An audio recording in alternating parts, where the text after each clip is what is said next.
La joie du peuple de gauche au soir du 6 mai 2012. Avec un peu plus de 51% des suffrages, François Hollande devient le 7e président de la 5e République. Pour beaucoup ce soir-là, cette victoire est d'abord la défaite d'un homme, celle de Nicolas Sarkozy. La victoire, la joie, plus de Sarkozy, plus de sarkozysme surtout. Le fait que Sarkozy soit parti, là je suis ravie. Déception et amertume dans les rangs de l'UMP. La défaite annoncée n'est pas une déroute, mais avec 1 140 000 voix de retard, Nicolas Sarkozy est sèchement battu. La France forte pleure son président candidat. Je ne pleure pas pour la défaite de Nicolas Sarkozy, mais je pleure pour la défaite de la France, voilà tout simplement. C'est un vote de crise, les Français ont manifesté leur mécontentement, leur inquiétude, et donc ont sanctionné, comme dans la plupart des pays européens, le gouvernement en place.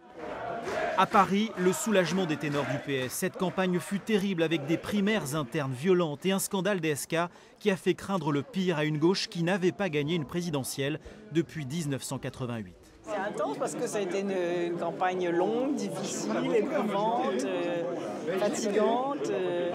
Alors quand ça se termine par une victoire, c'est un moment merveilleux. Ségolène Royal, candidate malheureuse à la présidentielle de 2007, qui savoure ce moment de bonheur à la Bastille. Le 6 mai 2012, la gauche célébrait le changement. Un an plus tard, les sourires se sont figés. La crise économique, les couacs ministériels, la mobilisation des opposants au mariage pour tous et l'affaire Cahuzac ont définitivement renvoyé ces images au rayon des souvenirs.